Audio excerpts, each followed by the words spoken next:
Welcome you to the Tate Exchange this evening. My name is Jess Perriam. I'm a lecturer at the Open University.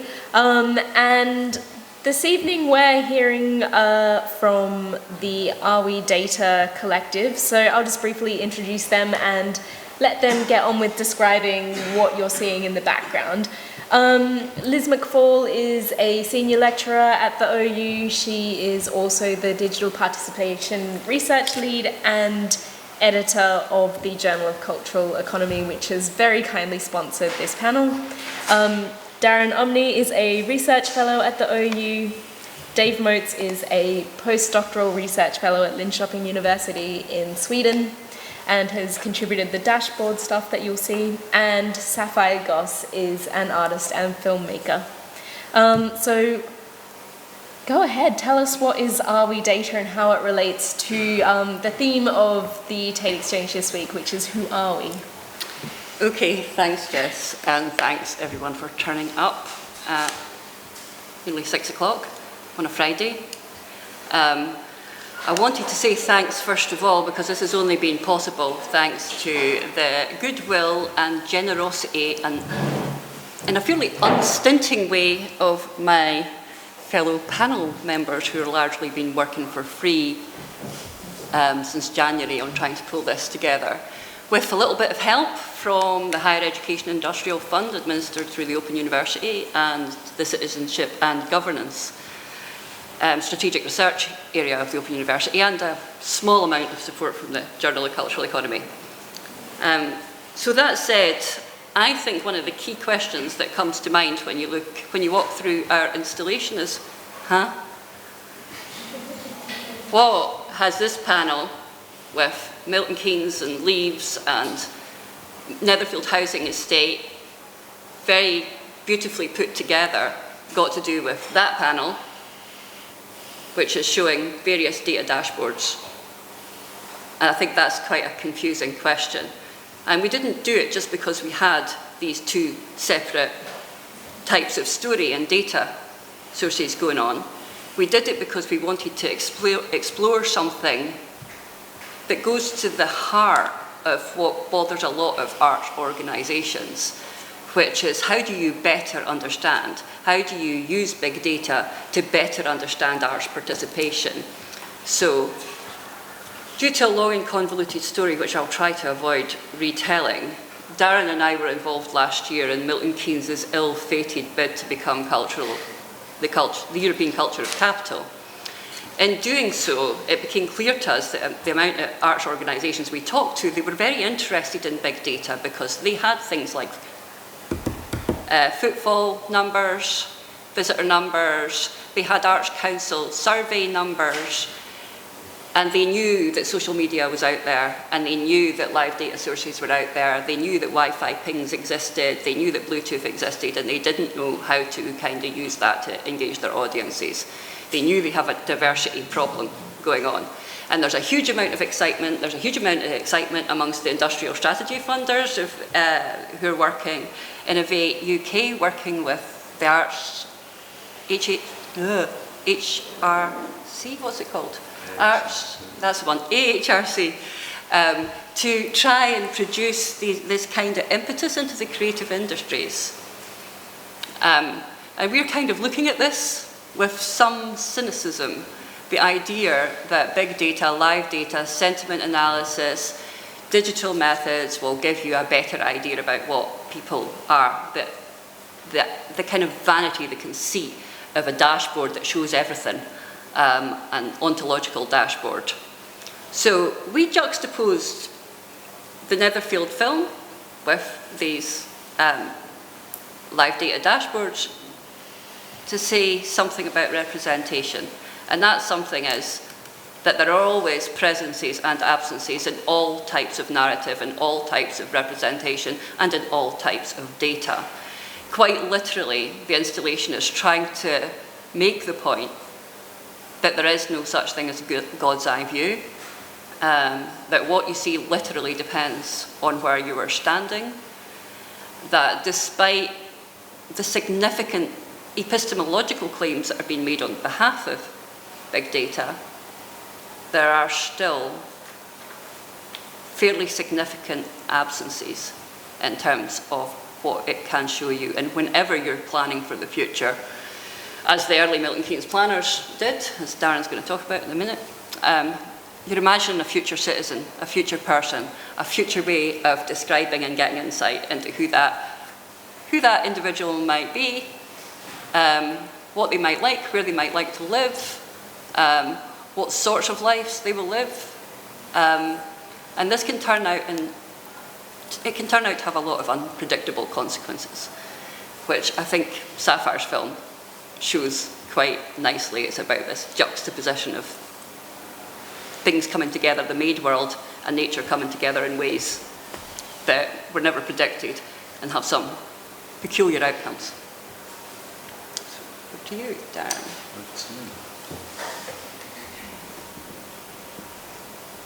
Thanks, Liz. Dave, can you be video J? Sure. Or at least get that running on a full screen. Oh. Just go to the red, the green circle there. And then tripping it up. Oh, yeah. Great. Can we see that? Oh yeah. Okay. Right. Apologies. It's a Prezi, so just hold on to your seats if you don't mind. And your stomachs. Oh, it's gone. And your stomachs. Okay, thanks. So yeah, as Liz was saying, I'm the Milton Keynes guy on the project at the moment. I've spent quite a bit of time in Milton Keynes, so I kind of know a bit about it. I've recently had an exhibition about Netherfield that was at the Architectural Association dealing with the genesis of the project. And I use genesis advisedly because Liz was talking about the God's eye view, and I think in terms of this project, what I'm going to talk about this afternoon is kind of the book of Genesis, if you like. I'm going to just give a brief overview of Milton Keynes and a brief overview of the construction or the planning for Netherfield, to give the sort of historical background for the idealised view of what people thought they were doing, or what other people might say Milton Keynes, what the hell did they think they were doing when they built Netherfield. The architects were very famous. Well, they are now. They're quite embarrassed about the project because they think it was a bit of a failure. But I'll get onto that in a second. So what I'm going to do primarily this afternoon is just show stuff, and I'm going to read stuff out. It's kind of a recitation of the book of Genesis rather than a reconstruction or a analysis of it. So a lot of the things I'm going to show are just sources, just context about what Netherfield and what Milton Keynes was all about. I'm going to start off with a piece of video from somewhere. Well, no, I'm not going to post a video. I'm not going to have anything. So, we won't do that. I'm going to dance instead. So I'll just talk then. So, in 1972, the director of the Milton Keynes Development Corporation made a public relations film. We were just about to see a clip of that. Fred Roach, he wears very fancy dark-rimmed glasses and has a very sort of almost an estuary accent. Can we just do that again just to see if it comes up with a clip on that? No, it's not going to happen. So Fred Roach talks about essentially, he says, Milton Keynes, it's about people. It's not about planners or architects or economists or accountants. It's about people. And so he's very much upfront about the idea that Milton Keynes has been very carefully planned for the people who are going to live in it. The images that are on the screen now are some of the background information that came from the plan for Milton Keynes Volume 2. This is the detail of the research that went into planning a city. Milton Keynes is a really good case study because the plan was written in the 60s, it was implemented in the 70s, it was very well documented. It's like a petri dish of how to build a city, and it benefited from the previous experiments, if you like, of developing new towns. And so they did a lot of data analysis. They drew on a lot of government post-war data analysis about population growth, employment sectors, who's going to live there, what they're going to do when they get there. And it will be a very mixed city, as this piece of video won't tell us. And the voiceover of this piece of video is over a model of a housing estate. It will be a very mixed city. From the start, there will be houses to suit workers, managers, vicars and doctors. Half will be owner-occupied. Many will be designed to be expanded as families grow. So there's a very strong distinction in the planning for Milton Keynes. This is about the people, it's going to respond to the people's needs, it's going to be future-proofed. Once they've got the plan, they then start working out how to sell it to people, preferably not through films that don't work, but through a set of posters. They commissioned Minali Tattersfield, a design agency, who were very big in the 60s. They had a lot of campaigns. They also had the Milton Keynes campaign at the start. 1972, Haymarket, the design centre, they launched Milton Keynes as a city. This was the poster for that exhibition. And what they were challenged to do, and this is the key issue that runs through this part of the talk, is they needed to promote the city to people. The city didn't exist, so they had nothing to go on. So they were trying to promote this idealised view, this people-centred place, to people who were going to have to move from the place they knew to a place they didn't know, to a place that had no sense of place at all. To do that, they needed to play with the location, to tell people where it was, to find a target for people to aim for, and also with people's emotions, to give them a place to love. That's the central Milton Keynes love heart. These posters were all over the place at the time, and there were numerous themes that were being explored. And without a city as a presence, they invoked its past and also predicted its future. Now, Fred Rhodes in this video won't be telling us that, quote, "We don't think we've got any crystal ball that tells us what people's social and economic aspirations are going to be during the next 20 years or so. I think it's best illustrated by the type of plan that we've got." So again, we're talking about what the people are going to be. We don't know anything about them, he says, although of course he'd done quite a lot of research to tell him what he thought they were going to be like. But I think the idea of a crystal ball, or not having a crystal ball, for a director of a development corporation, is quite a nice image, particularly in context of the palm there with the grid road system superimposed upon it. So the visuals are being rolled out already, the images are being played out. And I'm just going to check my watch, we're fine.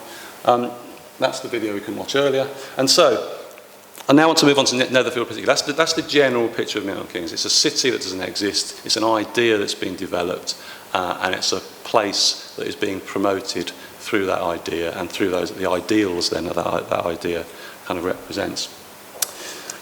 Moving into a specific place, for those who don't know, Milton Keynes is a 8 or 9 mile by 5 or 6 mile diamond shape. It's 50 miles north of London. It's very well placed. It needed to get people there quickly to get the city going. The corporation commissioned said architects, along with many others. Richard Rogers was involved, Dixon Jones were part of the team that developed Netherfield. They were given a grid square, a kilometre square, and asked to produce 1,000 houses. They needed to be built quick, they needed to be built cheaply, they had to fit into various government constraints. The architects went away and produced an image of Netherfield on a 18-foot long piece of tracing paper, this is what we're looking at here. This is their drawing of what an estate would look like. This drawing still exists, and we had it in our exhibition last year. And as an object, as a design object, as a piece of representation, it's a phenomenal historical artefact. And it just rolls on for 18 feet of this, that, and the other. There's the plans, there's the layout, there's the site. And it was well received in the press when they built it. Robert Maxwell wrote in the Architect's Journal, "For this estate is not a model of a community, but of a class, the extended middle class, made up of people who feel freer from penury and exploitation than did their grandparents, who feel that now they can look after themselves. Perhaps it's particularly to members of this class that the new town idea appeals. At any rate, it seems to be to these that Netherfield is addressed, to judge by the way the architect has filled out his drawings with telltale incidentals. These depict a replica of consumer society, as if to prove that all delights are possible, even within the compass of a Parker Morris home." Parker Morris is the standard for public housing at the time. Very generous standards. "Mother in her fitted kitchen activates a brawn mixer. while father polishes the Volkswagen. The make of car, the variety of potted plant are specified, and it's possible to see from a perusal of the house plans that the imaginary tenants have already indicated their preference in pets or in musical instruments. That's a Citroen GS apparently in the garage there. These indications tell us not that the architect has taken control of choice and variety within the home, rather that there is nothing in the range of possible human activities that is excluded by the purity of his diagram, that the diagram, once built, becomes real in a quite mundane way, while the ideas it embodies, far from being hard constraints, are tenuous structures of the mind, which may be visible only to those who look for them. Now, that's an architectural writer. It's very flowery. And I quite like it. And the guy who wrote it was the tutor of the architects at the AA who designed Netherfield. So there's obviously a whole bunch of power structures and stuff going on here, a whole bunch of white, middle-class, male discourses that are coming together into this housing estate in Milton Keynes. And moving on to the Bentley that's parked alongside, just about to leave from the housing estate. If you've seen the installation already, you might see some of the footage of the housing estate as it is now. It's not quite as salubrious as it was intended to be. And moving on, how are we for time? Can I carry on waffling for a bit longer? It's unlike you to be out of time. Is that a boat in the garage? Diane leaves the hi-fi bleating into the stereophonic earphones while she checks up on Dad's progress with the Fury motorboat kit. In the dining room, the kitchen dining room, a moody post-mortem is underway. These objects stress the translation from Parker Morris generalities to the realities of consumer life. Father stares moodily at the approaching health visitor while Katie searches in the kitchen for a shilling. So we've got this whole picture of life, 20th century life, the modern ideal, pure, rational. The houses were designed to be Georgian terraces. There were going to be long stretches of perfect English landscape, picturesque views. They were going to be populated by, in the garden, Cousin Armidy's hens adapt as best they can to suburban conditions under the benign supervision of Le Corbusier, a frequent visitor to the locality. If the houses are full of successful people making their way in life, the image of the estate will be beneficent. If times get bad, if the consumer society breaks down, if deprivation sets in, things could be very different. But what new town is aiming at such a future? Inevitably, as an enterprise which needs promotion, it must be, by the same token, promote the good life. Netherfield does not depict a scarcity economy, and so is politically defined on the side of choice and variety. And this is my last image. This is from a series of photographs we took of Langham Road in Netherfield last year. The one person who insisted on being on the photograph is the chap in the doorway there. And I'll leave it on that note just to go back to Fred Roach, who said it's all about people. And that's the background. That's the physical reality of Netherfield and the history of Milton Keynes, upon which the data that we've collected this week kind of sits along the top, as Liz was saying. Mm-hmm. And over to you, David. Yep. So if Darren's the Milton Keynes guy, I guess I'm the data guy then. So it's kind of appropriate that we're talking about this today, because this is when the GDPR regulations come into place, so which you've probably all heard about because you've been getting all these emails about, like, please keep your subscription and click this button. And so, I mean, if you don't know, these are new regulations in the EU about data privacy and the management of data. And this kind of, these concerns about privacy, I think, are really important and real. But I think they also sometimes distract from discussions of what this data kind of does. So, data is used to give credit scores and, help people get jobs and let people through borders. And so, this data has real effects, and also it sort of distracts from these epistemological questions of whether this data actually tells us anything. So we hear a lot of these narratives about how, given enough data, algorithms in machine learning can spot patterns that humans can't, and they can know us better than we know ourselves. But a lot of the data we're talking about is kind of questionable in different ways. It certainly doesn't live up to the complexity of lived experience. So just a few kind of page clicks or pings on a Wi-Fi router are then extrapolated to these market research categories, as I'll explain. But it's fairly sparse data, which is sort of meant to give this rich picture. It's also full of assumptions. So even if this data is kind of found and it's just recorded as people go about their daily lives, then that's usually by a private company who has certain interests in what's being recorded. So they're interested in whether people buy stuff or not. So it's not always analyzed by the same people that collect it. And I think most importantly, people are smart and people know they're being measured.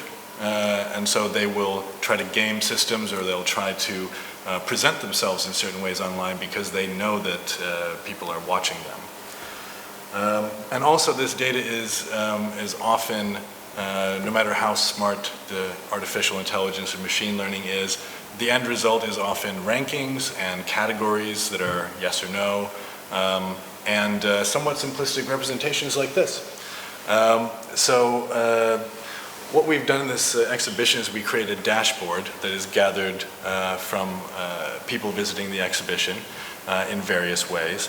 And dashboards are very interesting, as Liz said, because they seem to offer this kind of God's eye view of everything, but they're actually made up of these very simple data sources which individually don't say very much. And so the work of connecting them is sort of assumed. It's kind of a magic trick to put them all together. So what we collected for the exhibition was we did a survey on an iPad that asked people where they're from, and their postcode, how much they enjoyed the exhibition, what type of arts visitor they are. And this is kind of imitating the types of surveys that arts institutions would normally give out. But this is kind of like an older form of measuring participation. We also use data from the Arts Council England, which shows kind of the national picture as a comparison. And then we used the Google Analytics data from Tate.org. So we had the live visitors visiting the website, what market research categories they come in. And as you can see, some of these are really evocative. There's travel buffs, entertainment and celebrity news junkies, pop music fans, shopaholics, and again, these come from a few websites that you visit and they're clustered together, but they seem very convincing in certain ways. And so the other thing we did was we collected Wi-Fi data, so we had a router that was recording all the devices that ping it looking to connect to Wi-Fi, and that was this representation over there. So you see there's a bunch of Android devices and then Apple devices, Google. And again, these basic things like kind of what phone are you using, what browser are you using are big indicators of whether you're young or old or what kind of demographic you are, even though you could be using your mom's phone or any number of ways that wouldn't make sense. And we finally collected a bunch of Twitter data about people who were tweeting the hashtags of the exhibition and Are We Data hashtag. What I wanted to just show you briefly is, so these are very stereotypical representations that you'd see on a dashboard, but I wanted to show you some different visualizations to just show what's missing from these. And there's something missing from my visualizations as well, but I think it helps you think about some of the difference. So this is the results of our survey. And so these are the different age categories. These are the different countries that everyone's from. This is the enjoyment. So only 2 people didn't like the exhibit. And then these are the categories of people that we asked them to assign themselves to. And so you can see some interesting things like people really like the countries that begin with A because they're at the top of the list when you scroll down. The thing about surveys like this is that there's a certain portion of people who are always going to be playing around or don't know how to use it, and there's actually quite a few like half-completed surveys, even though there's only 4 questions. And then you can see some things like there's some possible families here where there's like a somewhat rare country, and then there's people from 2 age groups coming in. But this gives a sort of a richer representation than a pie chart and a bar chart. And then this is a graph of how the surveys were completed in order. So this is time going that way, and then there's just a new row created for each person. So you can see this is us testing it. So the programmer who built this, Tom, is from Manor House, and so there's a lot of N postcodes. So this is the first day, and then that's the second day. So the first day is a steeper slant because there's more people more frequently doing the survey. And then the second day is a little bit sparser. And there's a little bump there, which I suspect is when I decided to sit next to the survey so people could ask questions, and I think I scared them off because the numbers just kind of drop off right there. And these are the locations in terms of UK postcodes for people who took the survey. Oddly, no one from West London, which is bizarre, I think.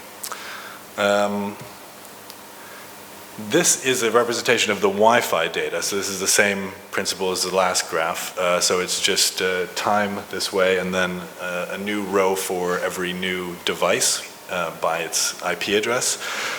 So you can see some kind of funny things here, like these are all probably Tate devices because they're always there. And this is either when the installation was turned off or when the Tate sort of goes to sleep. And so there's possibly, there's these artifacts, but then it sort of turns on again here. And then one of these lines that goes across is probably me because I was here all week. But this gives you have these kind of summaries of like who's been there the most or what are they, but then this gives more of an idea of like the rhythms of how people like come and go, and then some of them every hour get kicked off the Wi-Fi because there's kind of a limit. And then finally, this is the Twitter data. So Tate Exchange was the main hashtag of this event. And what's interesting about this, again, you can just do some totals of who tweeted the most, what's the most popular hashtag that goes with that hashtag. But when you look at, so this is a network graph of people mentioning each other. So a lot of people mention Tate just by default because that's the biggest one they can mention, and then they're hoping for a retweet or something. But then these different clusters are actually all just different universities who have been at the Tate Exchange. So there is something ironic about just it's like academics talking to each other on Twitter because it's that kind of medium. But again, it gives a more interesting picture. And then that's Liz over there. It's all art markets. So I'll stop there with just the last thing I wanted to say was that the different ways of representing data make you think more about that these are very partial views. They only show certain things and they're silent on other things, and these representations also kind of show you certain things and not others. And there's these more granular ways of getting into the data and looking at rhythms, but then as soon as you do that brings up these kind of surveillance issues. So once I'm graphing individuals, then it's very easy to see like, oh, that's that person and that's that person. So we need to keep that in mind too. Okay. So in contrast to that, I'm going to talk a bit more about the installation itself and the content of the video. So this is a cross-disciplinary installation and research project. The film itself portrays a collective history of place, in this case Netherfield, a modernist estate in Milton Keynes, collaging footage, archive and architectural plans. These materials are looped and layered. What we see here is not actually the film though, it's like a recording. Next door, which is seemingly the brightest room in the world, is actually a multi-channel piece that responds in loops to the data feed from the dashboard and the ambient sounds of the room, so it never repeats itself in the same combinations, the shifting perspectives forming a constantly evolving portrait of Netherfield. It shows a conflict between how places and people are planned and mapped out, both by architects and by data profiling, and then how they often contradict those boundaries by how they evolve in the real world. We've built a physical structure of 2 perforated screens reminiscent of an architectural framework that periodically flickers with ghost-like shadows and images, almost haunted by the footage of Netherfield as it was planned and as it turned out, controlled by the data feed from the digital landscape of the dashboard in real time. It's perhaps more shadowy than planned, but I'm going to retrofit there and say that the ghostly subtlety is a nice, if unexpected, outcome. My work aims to engage people to look at the mundane and overlooked urban places in a new way, imaginative non-fiction that redefines the everyday spaces around us and explores who we are as a community. I'm particularly interested in overlooked environments, edgelands, suburbs, brownfields, non-places that are everywhere and could be anywhere, that I feel nevertheless offer some insight into who we are, spaces of detritus and flotsam, natural, human, industrial, agricultural, residential, ordinary, places that are not very easily defined.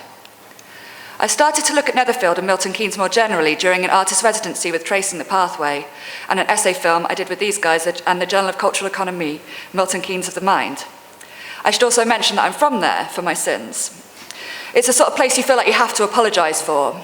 A joke, a cultural desert, known for concrete cows and roundabouts and a shopping mall. But it was planned as a utopia, as Darren said, simultaneously contained, linked and separated by a grid system of roads. So it's always quite an interesting place to use to discuss culture because it has so many contradictions. I'm going to use Gillian Rose's comments on the film as I think she sums it up, the relevant ideas, better than I could. So the arguments at the heart of the film are that culture remains a vitally important analytical category and that culture isn't a thing. Culture can be the arts, but the film is much more interested in culture as Stuart Hall understood it, as the ordinary, taken for granted meanings and values that animate everyday life. In that sense, culture is everywhere, mediating how we understand and what we see. The film enacts that everywhereness, filtering its views of the city through odd edits, collaging and splicing, using fuzzy archive and repeating images. So kind of what I'm trying to do with the Netherfield film as well. So Netherfield is a place where the reality of culture overspilled the paternalistic boundaries set out by the planners and architects due to many complex factors such as economical change and social shifts towards a more neoliberal privatised society, for example. The estate was representative of a different era when factors other than profit were taken into consideration. This didn't work out as planned, and we no longer believe in that benevolent paternalistic municipal hand guiding the ordinary people. But what is interesting about Milton Keynes and Netherfield now is that the utopianism of their planning is at odds with how we design and build spaces now, or rather don't design. I went to an exhibition at RIBA last year that informed us that architects design less than 6% of British housing, the rest being contracted to design consultancies for private developers. Even a cursory glance in these sort of estates revealed design failures throughout.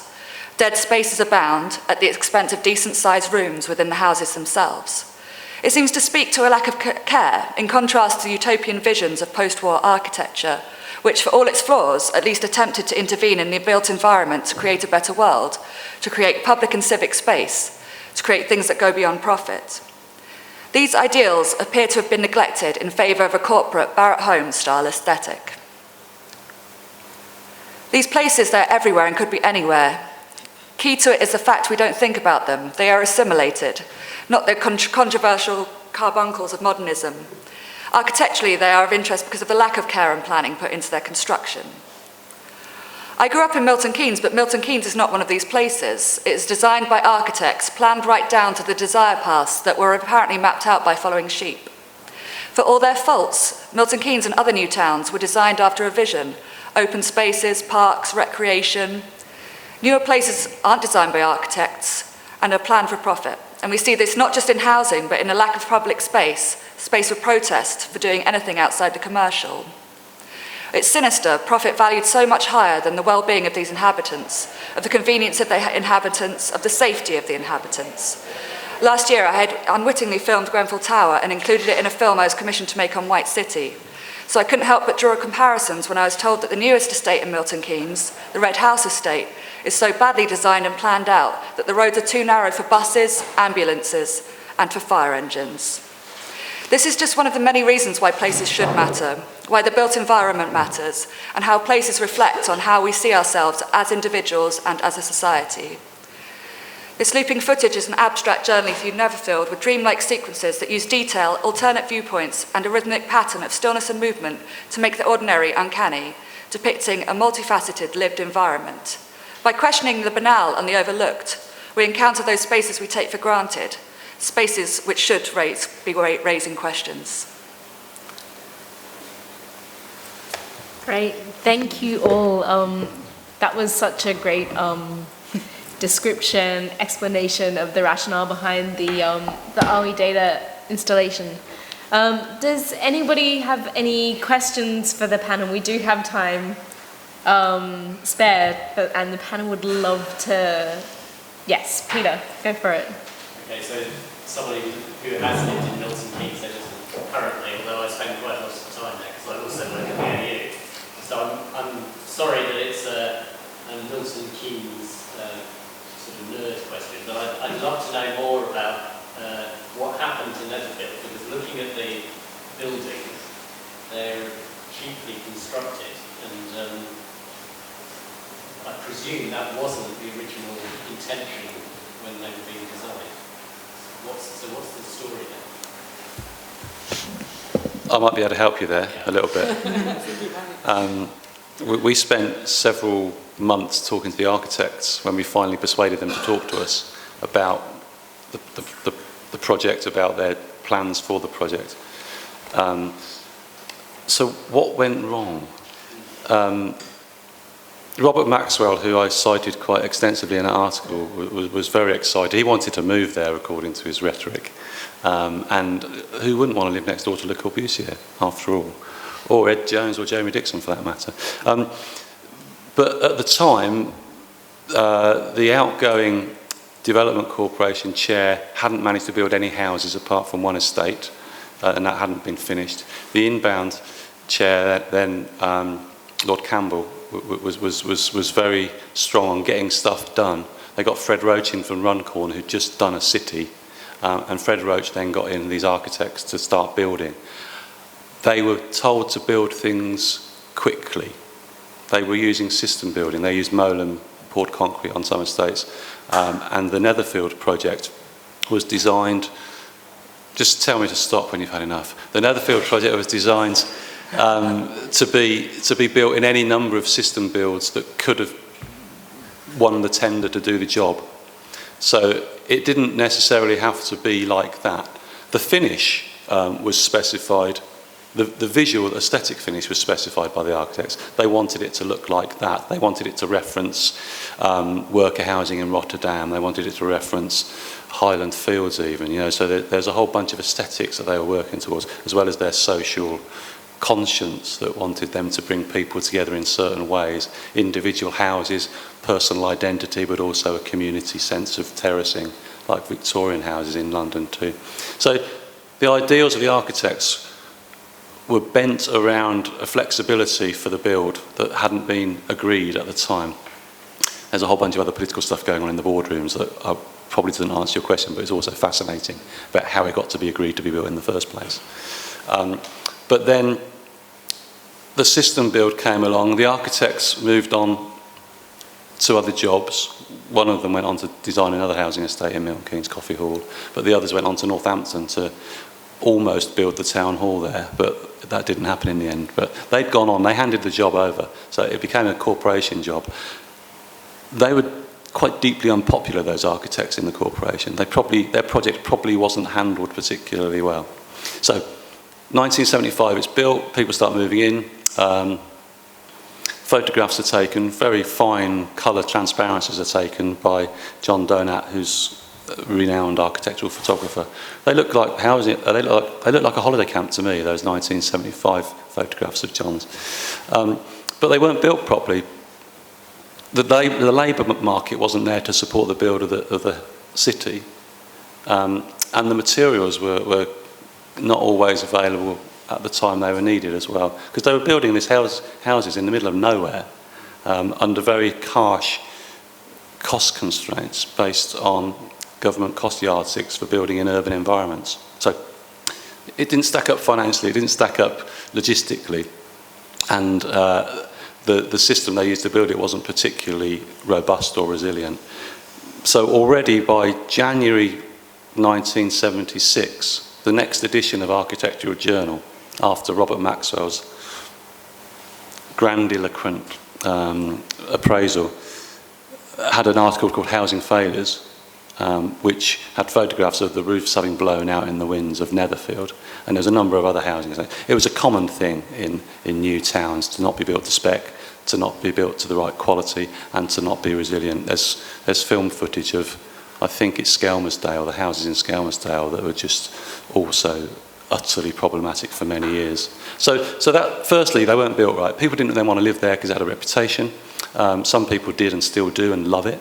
But once it got that reputation, people wanted to move out. Eaglestone next door is a Ralph Erskine project, which is much prettier, much more quaint, much less pure and rational, and much less reference to Rotterdam worker housing.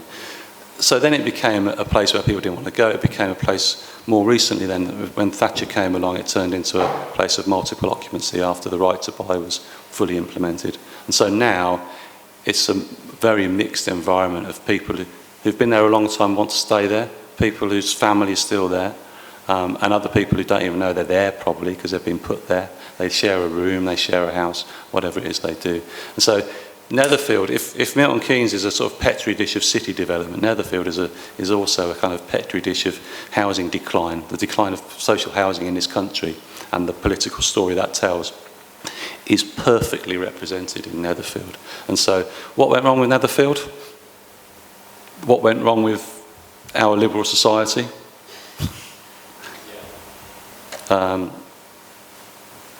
What else can I say?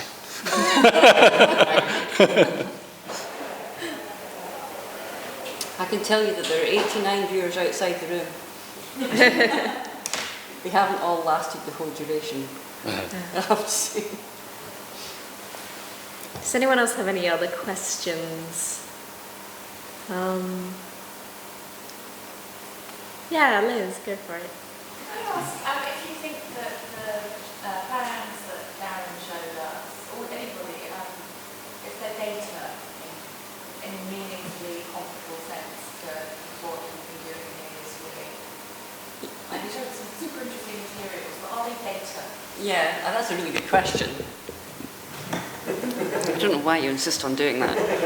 It's a really good question, but I think you have to dig down deeper into the data sources that we've been playing with to get a sense of why they are, in fact, data. That data is mobilised in those plans, that they have looked at things like census data, and they have looked at demographic data about people overcrowding in London. They've looked at income figures. They've come up, I mean, Darren knows more about it than me, but they've used data sources to come up with their vision for the future, to design this world that doesn't exist yet. I mean, I think one of the questions that certainly preoccupies me, but preoccupies all of us to some extent, is this is all future casting. Planning for Netherfield, deciding to build a new town, smack bang in the middle of the front country, totally landlocked, but equidistant to all those major places, Oxford, Cambridge, London, Birmingham, was future casting. It was trying to imagine what a world would be. A white, fairly working lower middle class kind of world, where one of the phrases that always sticks in my head, community without propinquity, that people would not be friends with their neighbours necessarily. They would have a community but wouldn't be next door. And you can see this in the built environment. But that didn't come from nowhere. It came from a particular set of data and knowledge, more particularly how we make sense of the information data that's out there and what we decide to do on the basis of that. And it kind of resonates with me in terms of the fact they're all stories, they're all representations, they're all pictures of the world. The dashboards, the visualisations of that data are pictures of the world, they're pictures of us. And that's one of the things, the discordance between the film and the various overlaid images that Sapphire has produced, that we're kind of deliberately trying to push and say, yeah, they look really different. They look like one is an analogue story about the world, and these don't look like stories. But that is meant to push at your assumptions about what a fact is, what knowledge is, what numbers are, and what can you trust, what sorts of information can you trust, and can you ever get past the... what do you do pragmatically when you can never see everything? Do you ever get to a point when it's not guesswork, particularly future casting? You know, if you have more and more data sets, does that cripple action, or does it enable you to act more purposefully? So, I don't know. But all collection of data is going to be partial, isn't it? I mean, that's not a new thing, is it? I mean, it's particular in this case because it was, as it were, tabular rasa. I'd say planning is always about some kind of, construction of the future, even if it's erasing or moving the whatever says it does the environment. Do you know what I mean? So this is a particular case, I guess, which is quite. Just quickly on that, Darren can say more about that because he knows the planning much better than me, and absolutely. Yeah. But I think sorry, I will let you speak in a minute. The key thing that we're trying to interact with is the epistemological claim that big data is different, that big data saves lives, that we can now react quickly without knowing, without understanding causation, correlations enough. We can react quickly just by seeing one person doing this, one person doing that. I was going to say within the historical context, and yes, it is a specific case. Milton Keynes is again a specific case that has interest in our historical understanding of what data does, I think, because of its time when it was planned. And so it came out of the post-war period, came out of operational research methods for knowing truths by gathering data. And it also was planned at the same time as the Howard Wilson white heat technology stuff. The whole idea that science could solve everything is deeply embedded within the Milton Keynes plan. And the Colin Buchanan transport planning had been taking place at the same time. The grids were following a whole bunch of methodological claims of processes that were being adopted from Los Angeles. And also, there's another anecdotal aside, the chief planner for Milton Keynes, Llewellyn Davis, was a colleague with Leslie Martin in the London Midland Scottish Railway in the 1940s. They were designing modular railway platform buildings in the 1940s. Leslie Martin then went on to design Whitehall as a huge concrete ziggurat from Westminster up to Trafalgar Square or something, which is another project. It's a particular historical case that's particularly interesting for all sorts of reasons. And I think perhaps you might argue that as the case for big data becomes more compelling, there might be some comparison there now between where we are here and where they were there. I mean, that's kind of structural, but it's a nice kind of dual perspective, a bit like our two screens that gives us things to bounce around. I don't think we're saying anything concrete, or we're not making any claims to what we're doing that's new. It's just a part of the ongoing story, isn't it? Yeah, I think the RB data claim does come from the excitement that things like dashboards generate. You know, whether it's planning Heathrow's new terminal, or trying to kind of plan for a new city space, or trying to understand better what an arts organisation's audience is doing. There is this kind of excitement that this will enable you to know the world better. And I think it will enable you to know the world differently. Which must be true at any point in technological change. I mean, you could go all the way back and make that case, but this is a particularly stark moment in our kind of methods, I guess. Yeah, absolutely. I have one question, but it's almost time for us to wrap up. Make it a long one then. I know, right? I'm not even going to go down this is not a statement or a question, it's actually a question. But on kind of a GDPR day of excitement, my question is mostly, if we are data, do we want to own our data? I mean, I'm guessing a lot of us have been hitting the unsubscribe button a lot in the last week or so. But in the photography from Darren's exhibition, there's one solitary person actually physically represented in Sapphire's video installation. There you see traces of people but no people, and then in the dashboard there are representations of or traces of people as well. But if we are data, are we somewhat disembodied or disinterested? I mean, I think that, as I said at the beginning, I think it's important to, resist these attempts to collect data when possible, but that's getting increasingly hard these days. I mean, there's very few services that don't require you to kind of sign up and give over your data in certain ways. So, I mean, I think part of what I'm interested in terms of this exhibition is getting people to think more about how they're represented and what it does, and launch that critique instead. So if data is being collected about us, maybe we can sort of poke holes in those market research categories and these ratings, and and just resist that level of how we're actually represented, and kind of ask for those back as well. So.